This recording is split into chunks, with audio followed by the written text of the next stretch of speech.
like to welcome y'all back to the 90 Proof Lounge, conversations of the 90s, the golden era, 100% hip hop and G-Funk, Nick Cleve and Spliff. And tonight we got a 90s legend, Chicago legend, former death row artist and R&B king. Let's welcome Danny Boy. What's happening, man? What's up? What's up? What's up? What's up, y'all? Thanks for having me on the platform. I appreciate it. No, thanks for coming, man. Y'all was saying legend. I was trying to see who y'all was talking about, man. Talking Yeah, about you, bro. You can't yeah. say no joke. So Absolutely. Thank you. as we always do about this time, we're just gonna get right into it, man. Let's do it. Growing up, listening to the music that you did, I mean, you've always been a part of some huge projects. Actually, I mean, when it comes to All Eyes on Me, it may be the biggest project when it comes down to gangster rap Wow. or hip hop. So I just want to get into some of the songs that you were a part of. And the first one that comes to mind is Picture Me Rolling. And one Picture of the me rolling. yeah. Yeah. And one of the biggest things about that record for me was it was like I said, a part of the one of the biggest tracks to come off of that album still to this day. And a lot of great people were a part of it. Yourself, Tupac, Johnny J, CPO. But unfortunately and fortunately, you're the only one here to tell us about it. So why don't you let us know how that process was, about the studio sessions, how the idea came about, all of that kind of stuff, and let us know how that process was on that. I'm always interested in talking about the All Eyes on Me record, like you said, man. Such a masterpiece. Like to have been a part of something that was like 25, 26 something years ago when people still talking about it. So I'm elated, man. Picture Me Rolling was probably like any other song during that record. Like I was recording in one studio in the Can-Am studio, and Pac was recording his album. And he would always, I don't care what I was in the studio recording, he would always come in and get me. And I just remember, I can remember that night recording Picture Me Rolling, man. It was, I think we did that song in What's Your Phone Number? Like I think that was a part of the same sessions around that same time. And it was a session, a party, like nothing you can believe. Even the Picture Me Rolling, like us having Picture Me Rolling. I think we never stopped like tracks when it was coming to those songs, man. It was like we was partying in the studio. What's Your Phone Number after that came with that. That's why I keep coordinating that together. Like that song was recorded like What's Your Phone Number probably was recorded for about 20, 30 minutes straight, like just clowning on the microphone. Like that was one of the most vibiest sessions, I think, on the All Eyes on Me album, the Picture Me Rolling and the What's Your Phone Number. Yeah, that's a sick atmosphere. That's Yeah. it influences the music in such a huge way, right? Where you Yeah, man. where you make the music and who you make that music with. And if it's Man, a let's come on. theme, And then listen to the names on it, you know, even with that record, you know, the big homie site who, you know, I had a lot of respect for, and such a sad occasion to see, you know, such a great artist like Psych as well gone. But just I remember even being on Saturday Night Live with him. He was one of them dudes that'll hype you up. Like I don't know if y'all seen the Saturday Night Live thing. Pushed you off the stage, right? He was like, "Get I up was, there." I was nervous. I was nervous as hell, man. I'm sitting there. You know what I'm saying? I'm sitting in this jacket, and I'm like, I ain't want to do too much. And Psych, like, man, go. That he gave me that go. It was over. Hell yeah. And it was crazy because I'm a huge fan of that What's Your Phone Number song. And I remember seeing the interview that you had on Cam Capone's, and there was a couple of comments that leaned towards the fact that there was people out there that weren't huge fans of that song. And when I heard that, I was like stepping back, like, are they tripping? Like, yeah, a lot of people. When it comes I down mean, but to look where that, it come from, like the sample that it came from. everybody's dancing. yeah. Everybody's dancing. Absolutely. There's not too many Absolutely. songs out there with that same cadence either, right? Like the timing on it is just funky. Yeah, the speedness on it, like Yeah. riding that beat. He was really flowing on that beat, man. And I remember Really. you saying too that when you got asked about it, they were like saying, you know, that the ending had the whole ending was longer than the whole song, and you were like, that shit was real. That was death Yeah. row. If you heard, Oh, yeah, man. homie getting his shits, that's It's happening. happening. He's in the lab doing it. Yeah, man. The original people that I sing in the studio, like if a phone ringing on the track, you know what I mean? I remember them miking up a telephone. we gonna get this? We gonna get this phone sound? Go out there, mic the phone up. All right, let's call it again. That's how Yeah. authentic, Yeah. those sessions was. It wasn't like the 70s, like when they had to do so many things, but Death Row was really good at merging albums together, and the mixing on those records was incredible. Absolutely. So, bringing it back to when you had first met Suge, because I knew that you went out with a group, Crucial Conflict, and those guys trying to, maybe search for a deal at that time. At 15 years old, if I'm correct, Wow. 15 years old, Yeah. you link up with Suge.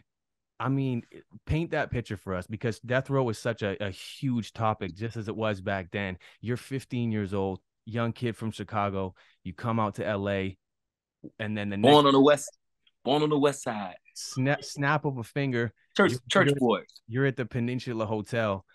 Yeah. Tell us, paint that picture Man, for us. What's that like being 15 years old, when food stamps was in the books, a lot before a lot of people time. You know what I mean?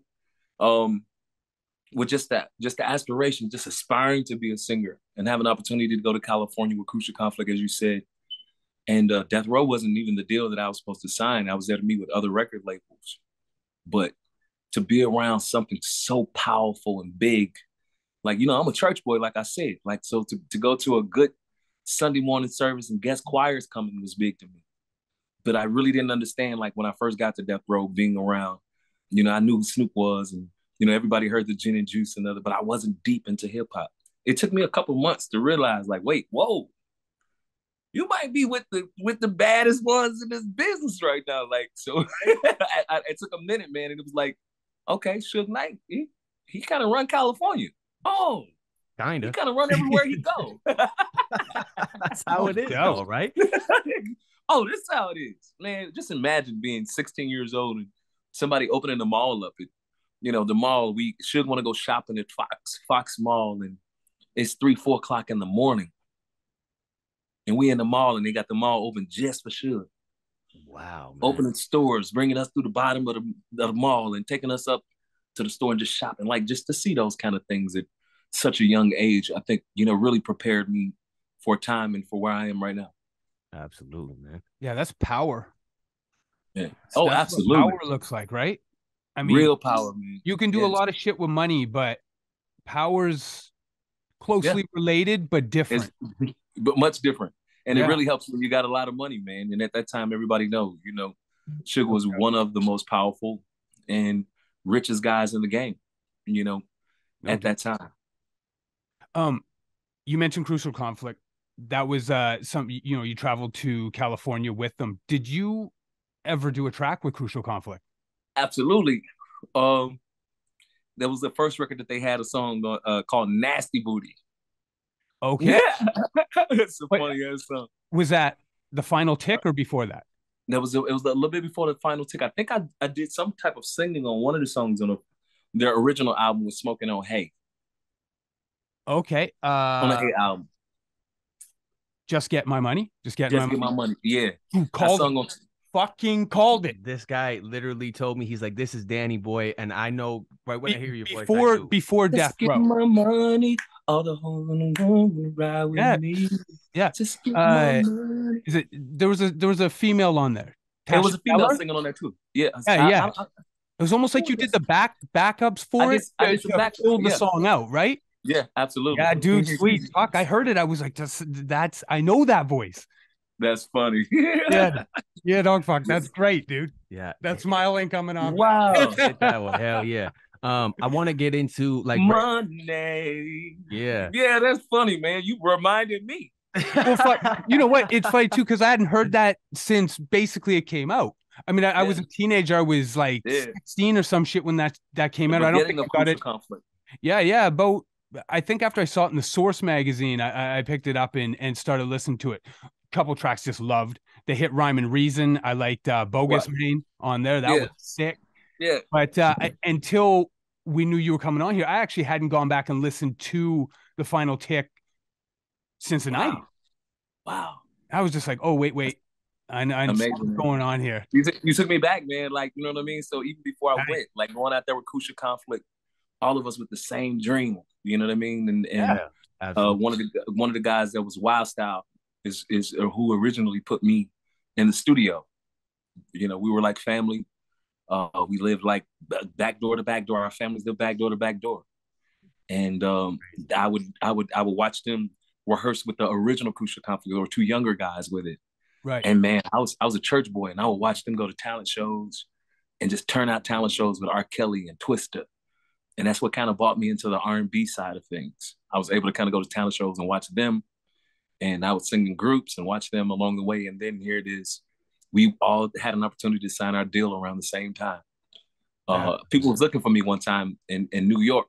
I invited some Chicago people out to New York, I think during the Source Awards. And I was outside of the Source Awards, man. I remember rapping one of their songs because I think that was the only rap song that I could almost do word for word. Should have broke it to the left, man. I was born to be a pimp, never loving them hoes, never know how to stay a pimp. Yeah. Never call the weather bill when I ride up packs my web bitch. Sick. And I'm out there just, you should have broken. I'm out there, man. They was like, man, we heard you because you got people all out there broke it to the left, man. That's when music was so good and fun, man. Well, I'm glad you brought up the Source Awards too, because that was actually something I wanted to reflect on. Because not only are you actually seen there, but you're on stage. Yeah, and it's a big part of the movie and shit that came out. But for me, what the fuck was it like to sit there and watch the Death Row presentation at the beginning? I mean, their performance at the beginning was electrifying. Yes. What was it like to be there? Man, like, you know, like you said, man, almost Death Row opened up a big thing when it came out to coming on the stages. You know, every time that you seen Snoop Dogg or Dr. Dre, you know, present something on one of the award shows or even in a show, it was always something. I think they were the first ones to kind of like bring cars on the stage. Yeah. You know, just do a lot of stuff that you've seen the West Coast doing. And just to see stuff unfold, like, you know, I had an opportunity to hear those conversations about what we're going to do at the Source Awards and how it's going to look. And, you know, and now I'm there sitting in the audience, watching it live, and Death Row win an award. And here it go again. One of the homies like, should say, walk up with him. He told me, go on. I walk up with him on the stage. You see, I'm just as happy. Woo! I'm just as happy, you know. The only award show, actually, I've never been on the stage. One of the most famous hip hop award shows out there. That is just infamous. That one. Yeah, it is. And I didn't know Suge was gonna say what he said, but oh, he's laying the law down. And when it comes, I was with him. It was law, no doubt. Oh yeah. When it comes down to like when you first got to Death Row and you get into Murder Was the Case, right? And you come When I Call, which is a banging track, unbelievable track. And when you got in there, I mean, how far was where was Death Row at? Because it feels like you kind of got in there right when Death Row was at its peak. You know what I mean? Yeah. They had the Chronic, they had Doggy Style. You get Murder Was the Case. And around that Murder Was a Case time, it was a very pivotal time for Death Row because that was something that Snoop was fighting with. And when I got there, actually the soundtrack was already being mixed. And DJ Quick, you know, was already in the studio like immediately when he met me. You know what I mean? He immediately took me under his wings, and we did a few songs. But Come When I Call was one of the ones that we made sure he sent that mog over to Suge, mixed it. Suge was like, hell yeah, we running with this. You know, and I was so excited, man, because it was, you know, the first soundtrack or the first national release. You would have thought my album was coming out the way that I was calling back home promoting it, and my grandmother and mother and them, you know, telling everybody at church. So that was like one of my first release. And like I said, I'm a church boy, but you know, I'm Chi-Town winds blow so cold. And then I get to, I may be very young, but I get you sprung if you let me play with your pearl tongue. It's like, whoa, whoa, you could not let my grandmother hear this. And you coming to Death Row, and you know, it's been pretty known now that everybody at the label had their own kind of groups that they roll with. Snoop kind of, you know, had Dog Pound. Dre had Sam Snead and Nancy Fletcher, his little group. But if I'm not mistaken, besides a little bit of DJ Quick, you were really the only artist that was like officially part of Suge's group with Buntry and Heron and all of those guys. I mean, I, All the homies. yeah, I always All wondered the homies, man. what was that kind of like? I mean, being able to be the artist, the youngest, and the only artist that's really like, that close to Suge and his people, like really just close like that. Man, it's so amazing. Rest in peace to a lot of those brothers that you mentioned. Buntry, Amen. Hen Dog, uh, let me see, Buntry, Hen Dog, Big Jake, Yep. wow, Heron. All those are, I learned to be legendary names of Compton, legendary guys of Compton, well respected guys of Compton. I didn't know. I knew that they were Bloods and the mob, and that's who I was around. Come on, I'm hanging around the boss that's running everything. And at this time, Sugar became my legal guardian. So he let it be known that I was a son to him. This my son, and Buntry and them treated me like the nephew because I was the youngest one around. And if I had a problem, I remember having problems in a club. One time we was in New Orleans, and I'm dancing, and I got my shoes off, and I keep my shoes off. I'm dancing with this girl, and a dude kind of like step in between and push me out the way and start dancing with the girl. So I thought it was like, whatever, it's a dance. I go back on the back of her. He on one side and I'm dancing, she dancing, and he kind of tried to punk me. I walked away from him, and I walked over and I was like, yeah, Buntry, before you know it, he pulled out from under the crowd. Handled that. so Buntry knew what no joke was definitely the strength of the label, or as far as Suge is concerned. Very, very, very supportive. And it was just amazing just to know that those guys, to know where they come from. Yeah. And a lot of people may look at them and be like, oh man, it was Bloods and this and that. I appreciate how Suge, no matter what happened, he tried his best, I think, to reach back to where he came from, whether, he grew up gangbanger or not. I see a lot of interviews where people kind of dispel the gangster in them. It's really not about that. Like when you really get an opportunity to see someone bring it back to the hood. And that's one person that I think out of anyone that I've met is a person that opened the doors for the hood. Suge did that, where he gave people like Buntry and all of those guys an opportunity to see the world and to see outside of Compton. Definitely. To see outside of Compton, man. Them guys traveled the world and really was a big part of the success, I think, as well, of Death Row, because they was the streets. Yeah. And that's who the music was being served to. So it was like you had your own marketing crew on the inside, because if it wasn't hot, them niggas would tell you, nah, man, that shit whack. You'd be like, man, I just spent 12 hours recording it. Yeah, go back. That shit corny.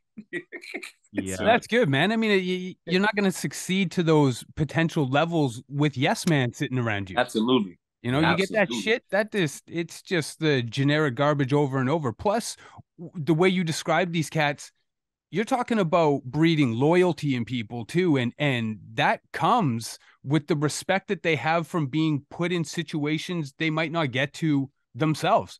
Yeah, man. Having and a lot of people, yeah, man. And that's one thing that I thank God that I'm not like, I think like yourself and myself, we're not who we were last week. Right. If you're the same person that you was last week, that means that you're not growing. You know what I'm saying? Like, so in my previous interviews, I've been bitter. I've been upset. You know what I mean? And then and it's only because of the hungriness for music, the hungriness of, the struggle. But every time I have an opportunity to speak to guys like yourself about something like this, I still have to reflect on the person that gave us this opportunity. Suge gave us this great opportunity. So many guys like myself and many others that I don't even know, and many of us we all do know, gave us that opportunity to do what we love best. And he gave us that ground, like the best studios, the best living, the best cars, the best of requirement. even now I use those things to today. I don't have to use a lot of things that people think came bad with Death Row, but I use a lot of those things now. I call it Death Row University. Yeah. And the craziest thing that you say about that, and I agree, Suge did a lot of great things just for hip hop in general, and putting people on. But I also think there was some things that should have been done a little more. Like when I hear songs, like when I went through the unreleased music that you have done. Wow. And I hear it's been around the world with Jay Flex, who my brother Spliff here showed me that, and I'm listening to this. Like I had said to you, I'm like, you didn't drop this on a soundtrack. This didn't make it to at least a soundtrack, or it influenced him to be like, Danny Boy needs his own album. That shit is fire. Every part of it. Thank you, man. Just heat. When you hear that and you hear the music, like we went through it, even stepping with DJ Quick, or Let's go stepping. Yeah. Or the one that you did. I actually love that track. The people in the ghetto just to know Don't you know but, you got Pac and he's hollering you out. I'm like, that album legendary should have been put out, because when I hear you, like I hear that on interviews, other people, like you've been saying that there's Snoop, there's Dre. When I think of Death Row, I think Snoop, Dre, and I also think that you're in that group. Tupac, Dre, Snoop, Danny Boy is there, period. So that's amazing, man. How is there no album? So, I mean, Suge did a lot of great things, but he also could have done a lot more great things. Absolutely could have. Album for you. You know, the thing about it, like I just said about Death Row University, the problem with a lot of teachers is a lot of people put themselves in teaching position, but not learning position. Right. And I don't think Suge was in a great learning position or had the right coaches around him. You know, somebody take you right now today, not knowing your situation or our situation, and give us $102 million to change our whole life. And changing your life, change your attitude. Changing your attitude, change your walk. I don't know if I'm gonna walk left. I don't know if I'm gonna walk right. I don't know which way I'm gonna walk. You know, so you never know what type of person that's created with money. It's unfortunate. And I can't say that Suge was such a bad guy, because there's a lot of nights that I ate really good. But there are a lot of nights that I was hungry. The records that we recorded over there, plenty of records that was recorded. I think Death Row was known for the hip hop stuff, but Suge loved the sound of R&B. Like that's what he rolled around to, all of the oldies and dusties. You know what I'm saying? Like if I was riding in the car with him, he wasn't listening to them records. He'd be like, "Man, let's sing. All right, come on. You know this verse, I'm gonna give you $1,000." What? You know what I mean? And you know, even when I went to Death Row, my grandmother and Rose raised me in church, but my dad, rest in peace, was born December the 25th, 1926. My dad, that always been in my life. Yeah. So when I went to Death Row Records, I was getting ready to sign to Death Row. You know, he was in his like 60s. Yeah. I'm coming to him, telling him I'm finna move to California and do music. And he like, "Man, you better get a motherfucking job. Yeah. You need a job, get you something that's gonna secure you." I bought him out to California one time, man, and bought him in the studio with Snoop and them, and he was not impressed by nothing around. Snoop was smoking a blunt. He like, "Man, tell him to hurry up with that blunt." Fuck all of them. And, you know, just a dad that I had, man. So to have that opportunity to come from where I come from, and to be around those guys like Suge, man, I wouldn't trade that for nothing in the world. What I would trade is the knowledge of music and the knowledge of business. I could have set myself up better. I just think that Suge couldn't get past the hip hop part and enter into the, you know, the R&B part. What was it gonna be like, you know, at that time? Yeah, we about to release this R&B melodies. You know, I don't know if he had the quite marketing behind it. You know, us beating up people and and then releasing a song called "Let's Go Step In." Yeah, you know what I mean? Because it was really hot at the ending of Death Row. You know, with the East Coast West Coast thing, that was something we had to, you know, with everybody. You live up to first and the image. You got to live up to the image, and I think Death Row did well living up to the Death Row image. And it wasn't just an image; it was something that you got to, like I said, everybody that was a part of Death Row was from some hood somewhere. Right. And that's what I liked about it. Hell yeah. Hell yeah. Oh, dope, man. With rich culture, right? Yeah, man, that's rich, man. Let me tell you. Huge amount of stuff. Yeah. there was one song, because I seen you had said previously that you didn't see much of Dr. Dre, and that was kind of a familiar saying with a lot of people, a lot of artists that were involved with Death Row. He wasn't around as much as people thought he was, especially people who weren't a part of Death Row, like fans. They were like, Yeah. he's up in there making beats for everybody in this. Oh, hell no. But there is one song I heard that I was blown away again that didn't make it out, which was In the City. In the city. Where Who produced that? Well, from what I've read, it said Dre. Was it Dre? Damn, I don't know, man. Did he? Y'all need to send me this. I need to make sure I'm getting paid for this shit. Y'all hearing more than me. I'm gonna send you the link because it sounds like a Dre beat, and that shit you got. Yeah, Sam. I remember that song. Sam Snead for the original bridge that entered it, I think, and then Corrupt, and then yep. You. What really goes on after dark in the city? There it is. City. I think Dre did produce that. Says on it that it did, and it's. I gotta go find out, man, so I can start saying because I did a song with Dr. Dre. Who could say that? How did that track go down when you recorded it at Death Row? Damn, I don't know, man. Like I said, it must have been one of them sessions.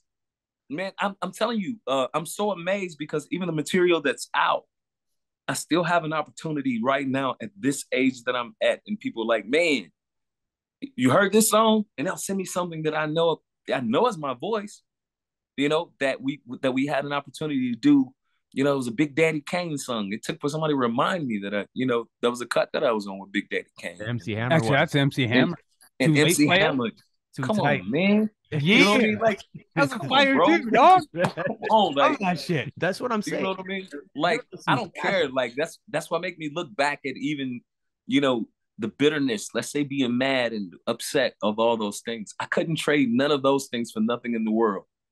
To had worked with those artists and sing backgrounds when I left Death Row for Tina Marie and Casey and JoJo and New Edition. Yeah. To be able to go from Death Row and just to be doing all that and come around all these greats. I'm glad that God chose a person like me, man, to go through, like I said, Death Row University, get my undergrad and struggles. And here I am with my new music that I have, man. It was all for a purpose of the day. Yeah.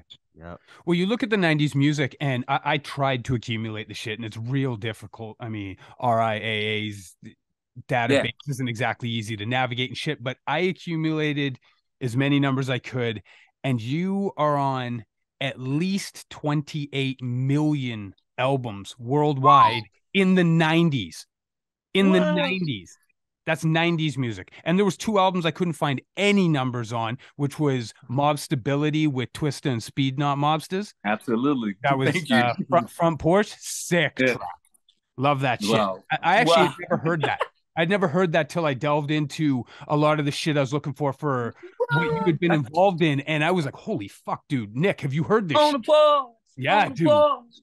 Smoke the reefer. I probably heard that about 50 times now. Unbelievable, man. You smoke herb? You smoke the weed? Do I? Let's see it. I think he's Let's see it. Of course he is, man. I was trying. Earn it. Yeah, baby. I'm an artist. I don't have to do drug tests or anything. That's all. Man. Yeah. So good, man. When it came down to let's kick it in, because like I said, Tupac or Death Row has been such a big topic that there's so much to be said, but a lot of people out there who weren't a part of it, they want to like picture that they're a part of it. Let's take it back to 96 when because after All Eyes on Me came out, you're the only other that I know of Death Row artist that was a big Death Row artist that was on Machiavelli. So in my head, I listened to that. I'm like, Danny Boy album is coming next.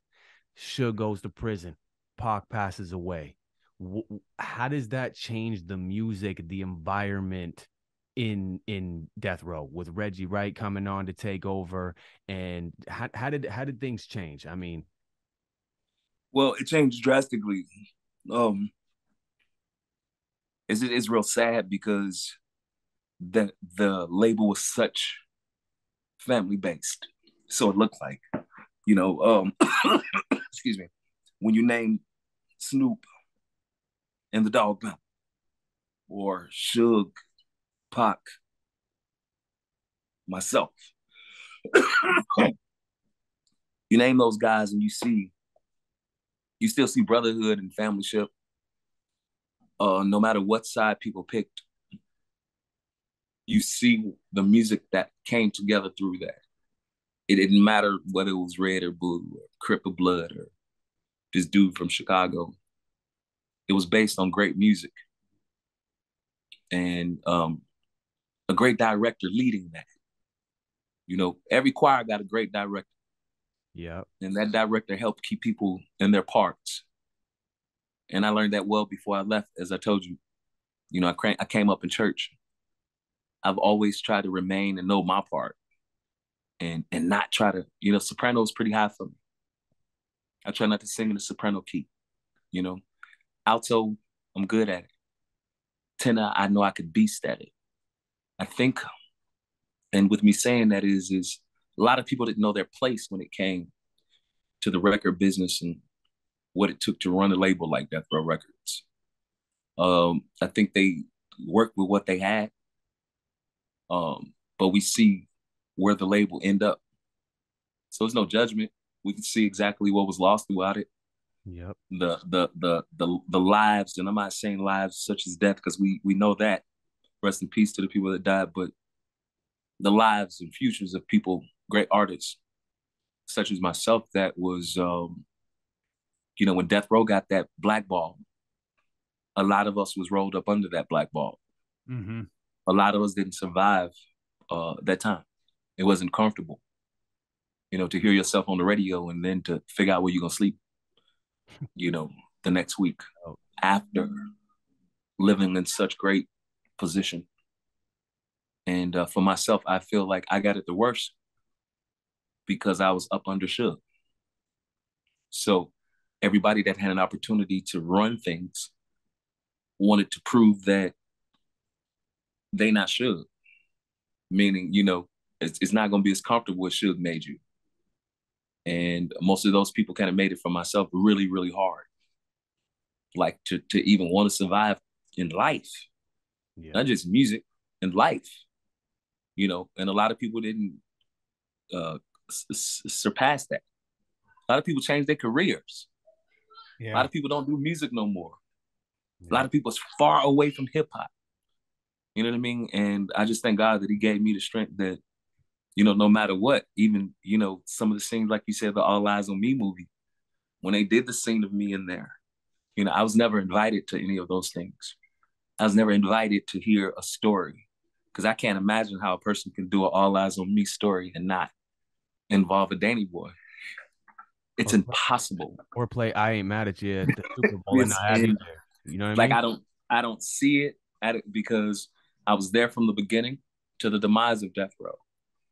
But you know, I kept my faith through it, man. And I you know, I believe in God, and that's a lot of stuff that I went through with it. I went from Death Row to working at funeral homes and cemeteries and, you know, and bumming bodies.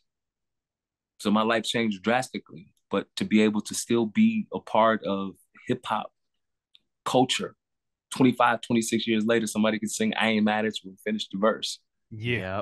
That's amazing. You can't pay for that. And it's opened doors. It's kept, I can say it's closed a lot of doors, but God kept a lot of windows cracked for me. Has it made you a stronger person? Man, absolutely, man. I'm a maverick.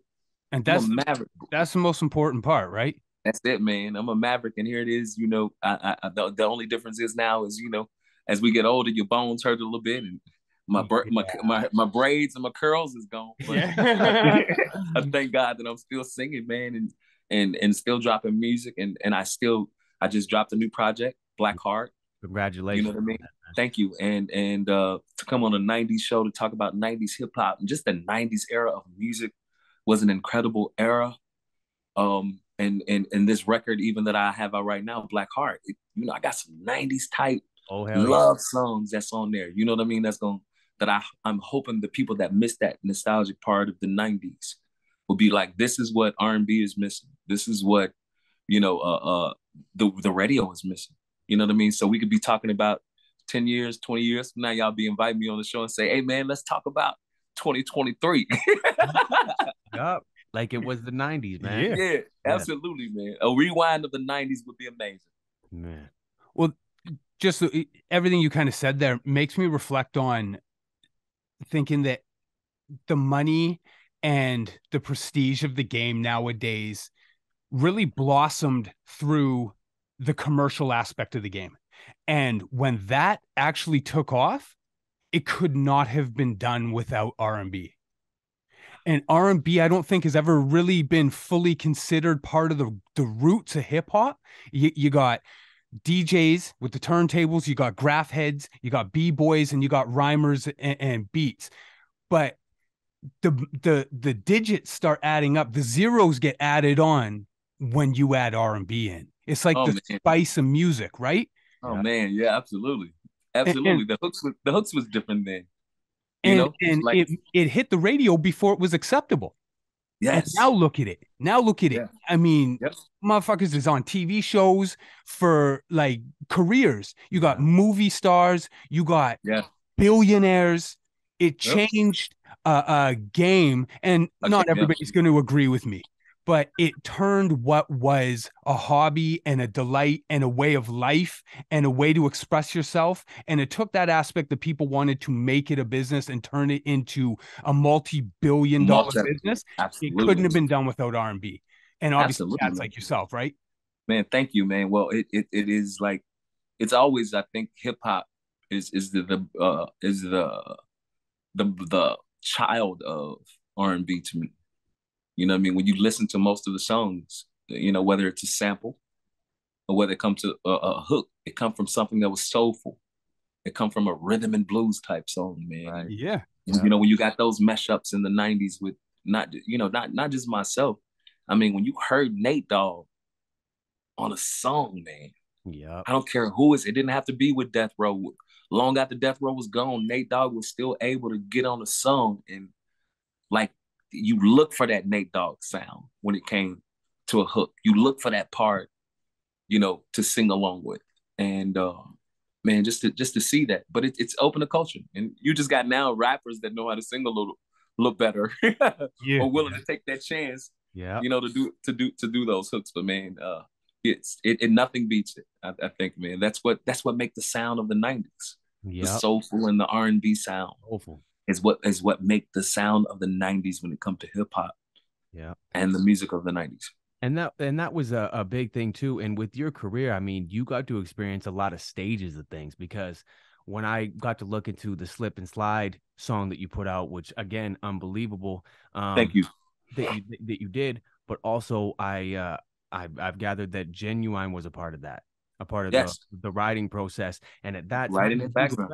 When you can hear it in that song, and it was so fun to listen to it, because when you hear that type of song, you feel like you're in the studio with you in Genuine, and you guys are having fun chopping it up, and he hadn't even really done anything yet. So you were the superstar in that period of time for him to be like, I get to work with Danny Boy, and then look what happens with him. I mean, those experiences, it's crazy. Yeah, and it'll make you think, man, like, you know, like, where did you go wrong as an artist? So, you know, that's why I like to explain myself, even for some of the interviews. You know, there's a lot of things that happened within the demise of Death Row to make you wonder, like, damn. So Genuine was on that, and Tupac, I think, was Slip and Slide was the only R&B video I've ever seen Tupac in. Yeah, or Dog Pound. What about Toss It Up? I know Toss It Up was on Machiavelli, but yeah, I know. I'm just saying, you know, as far as an R&B song, like to take all those hip hop heads and bring them to one set. We went to Cabo St. Lucas, and all those dudes is in my video. Sick. That's been real big budgets, like $800,000-$900,000 was being spent on videos. Yeah, you know, so yeah, absolutely, the game has changed. I got to get real serious with you, though. Real serious question, man. Who built the fucking sandcastle in that video? So they had this, man, right? They had this set design of the most trippiest shit that I remember about it. Like, that was nice, right? Because you can get that in Hollywood. Is when I got to this water, and we're out in Mexico. This ain't no shallow water. You know, and Suge is like, yeah, so you're going to go out there, because he was telling me before I'm going, you're going to walk on water. Yeah, all right. All right, so Suge got a lot of money. I guess we walking on water, everybody. Yeah, okay. So yeah, we walking on water, and I get to Cabo St. Lucas. We get on this little dinghy, and they pointing to me way out there. I mean, wherever you can think way out there, you can look like this, like way out there is where we gonna go shoot. And I'm like, how we gonna do that?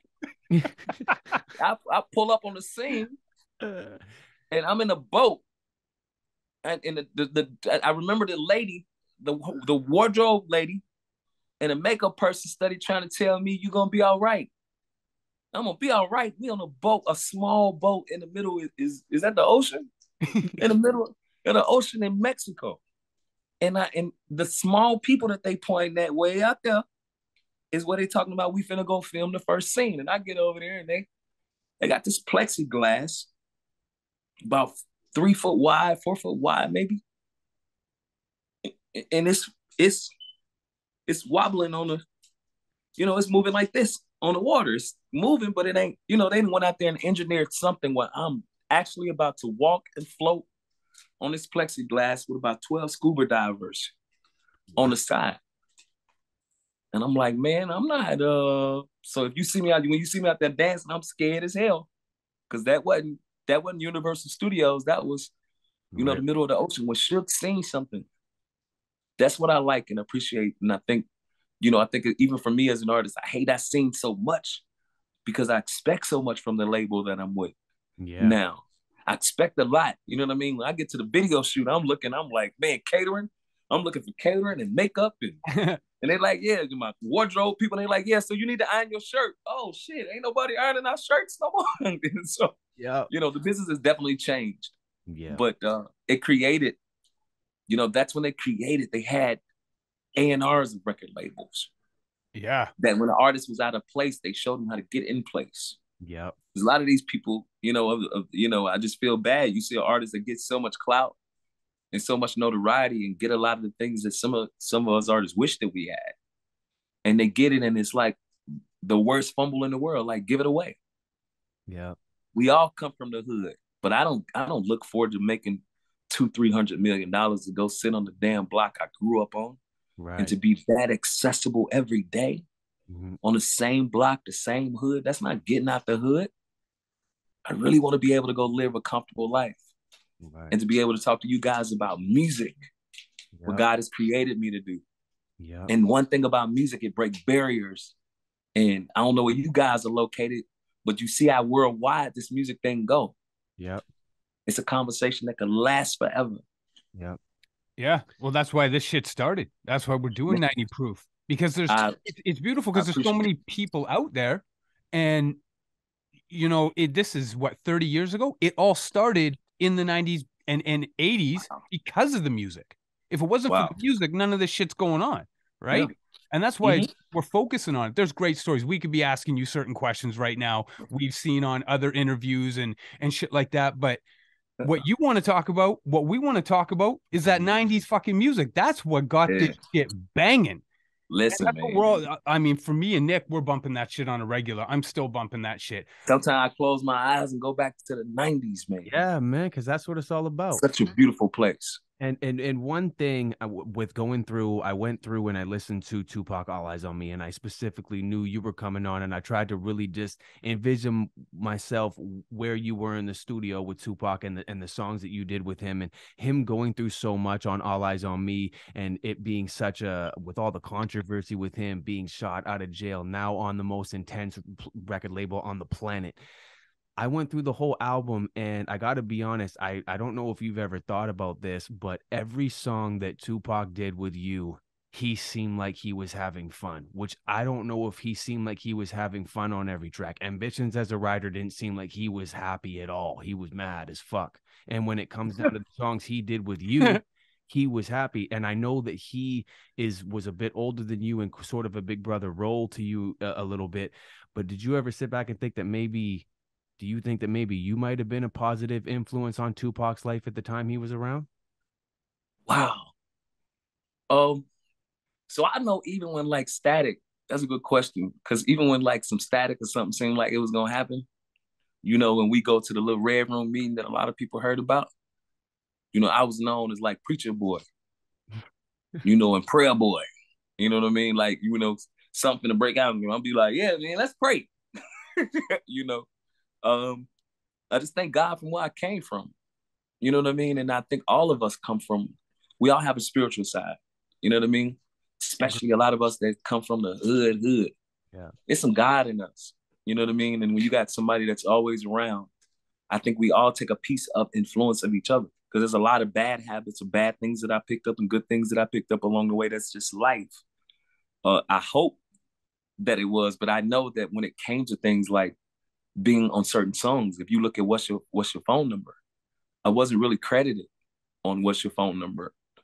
I don't think they even put feature on there, because that was something that, you know, Suge as well as Pac, they made sure that, you know, if something was going down, you know, Pac, it'd be some girls, 12 girls coming on. Pac be like, man, Danny Boy need to go upstairs, go to bed. Like, whoa, what you mean? Yeah, because ain't no shorties down here. Shorties need to be, no. So there was a lot of things that, you know, I definitely think, you know, they protected me from as being the youngster on the label, Right. you know, such as the right songs and, you know, the right environment. You know what I mean? Certain things I wasn't privy to, because I guess they knew that wasn't me. You know what I mean? And I appreciate those moments. I could think of a lot of times that I may have thought that Pac was kind of like bugging and acting like, you know, man, come on, dude, why you keep trying to put me out the room? And maybe there was some things that I was protected from along the way. Right. Like an older brother.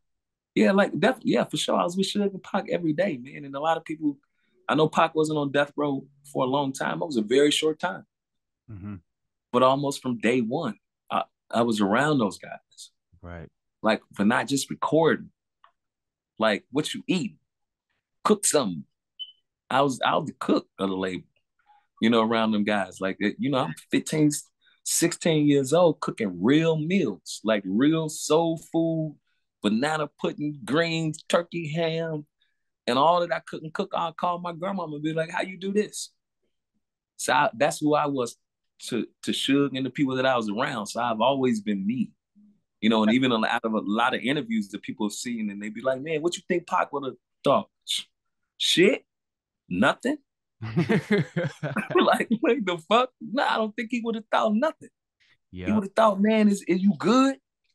That's the only thing I've ever gotten from that man is like, am I good? And to shine a light on me. He never shined a light on like all of that negative stuff that I was doing. But when it was time to sing, I was the person he called in the studio. Absolutely. He could have went on Saturday Night Live and put anybody on Saturday Night Live with him. Casey and JoJo was on the record.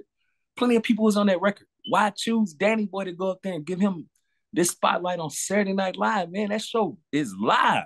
Yep. Everybody's seeing it. This is the time that, you know, most artists and most people that I learned, they're not going to shine that light on you. A lot of people not going to give you that stage that Pac gave us. People that I've sang for recently, they rather not say my name. But a person like Pac, you see it, man, come on the stage. You right here.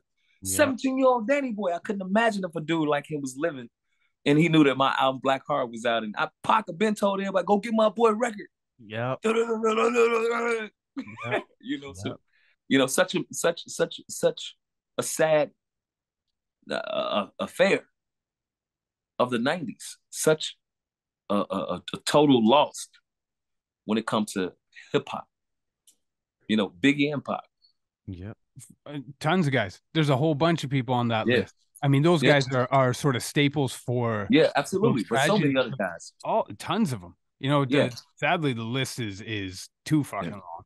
Yeah. But talking about, you know, collabing with Tupac and that relationship you have, I don't think you guys made songs that weren't hits.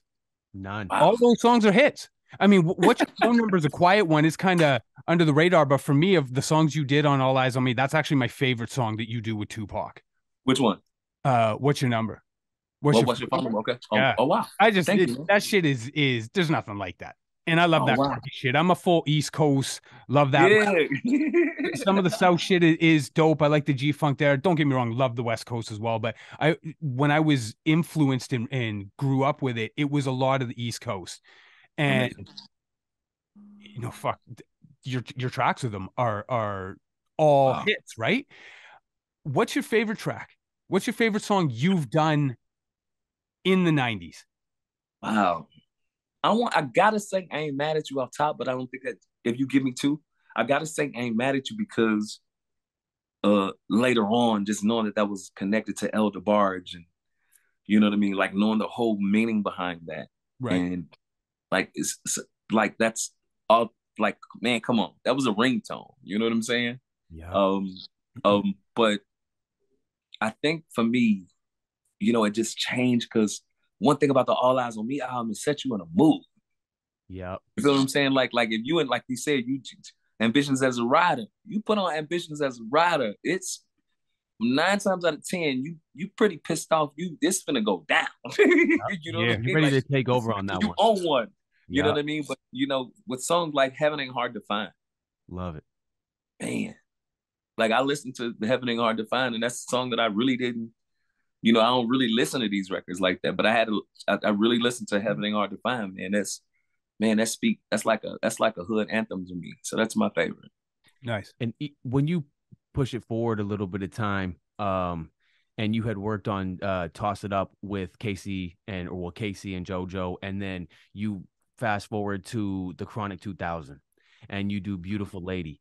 And when I heard Beautiful Lady and you got Casey on there, I'm like, something just hit me. I'm like, how did Danny Boy not get invited to the Casey and JoJo group? Like, you guys meshed so well together. I know Aaron Hall was a part of Toss It Up too, but it was really you guys that kind of took control of the R&B aspect of that song and murdered it and did the same thing with Beautiful Lady. I'm like, how was your relationship in the studio with Casey and JoJo? I mean, it seemed like you guys would just set it off every time a microphone was in front of you.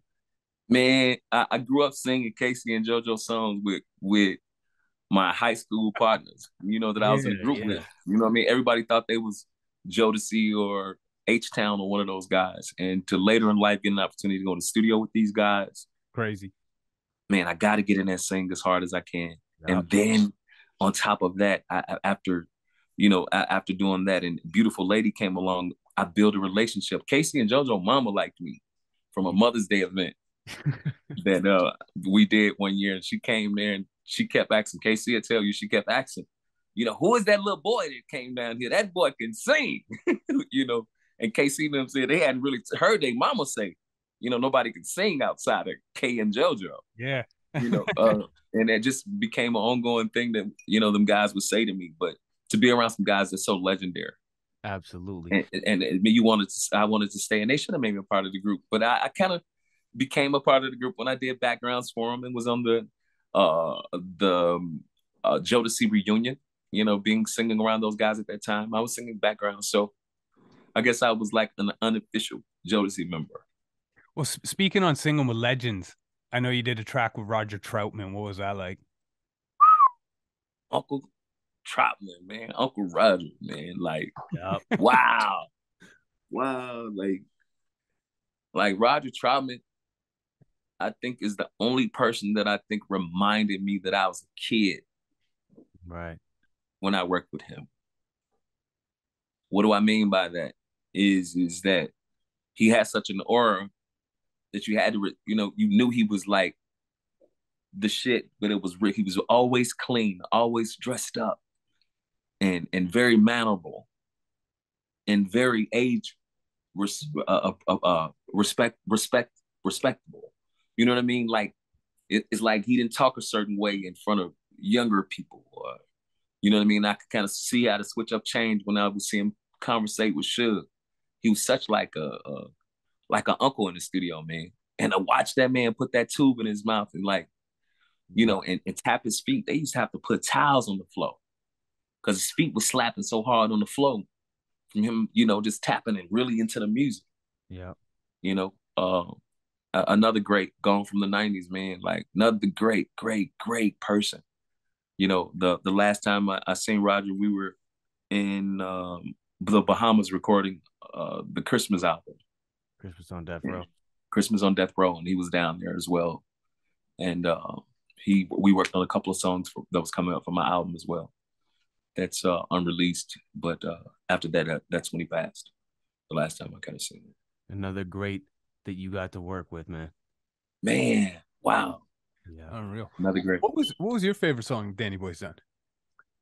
Honestly, I got a couple of different ones that I love from you. Picture Me Rolling was what really brought me and was like, yo, this kid is crazy. Like at that time, this kid, but then you started making more songs. Come When I Call really caught my attention as well. But if I had to pick a favorite, man, I got hit upside the head with that Been Around the World, man. That outro that you did for that song with Jay Flex, even though it's unreleased, I don't think I've been playing much else. Just because you hit those notes just perfectly, you make people ride that beat, man. And that shit, I'm actually kind of mad that shit didn't get released in the 90s because you can't get shit like that now. So I'd have to say if I had to pick Picture Me Rolling, and Beautiful Lady. Man, I can't pick a favorite. Being Around the World's my favorite too. Yeah. Wow. That's an Anita Baker. Yeah. Sample, right? Yep. Sick. You gotta love that's early 80s feel. You did an Al Green song as well that you guys sampled.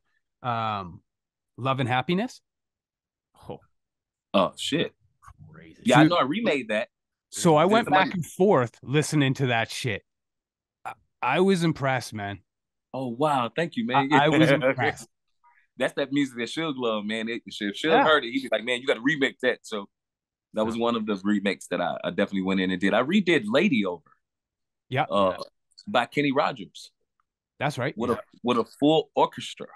Yeah. Oh damn. Full orchestra.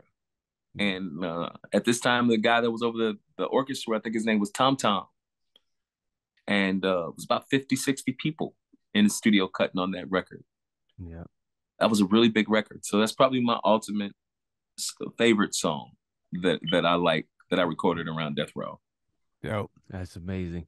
Honestly, hey, Danny Boy, it has been amazing you having coming through the 90 Proof Lounge and bless us with these conversations, man. Thank you, man. At the beginning, it ain't no joke. 90s legend, Chicago legend, Death Row legend. Thank you, man. Here and bless us. Thank you. We would love to have you again, man. And we just absolutely came on, man.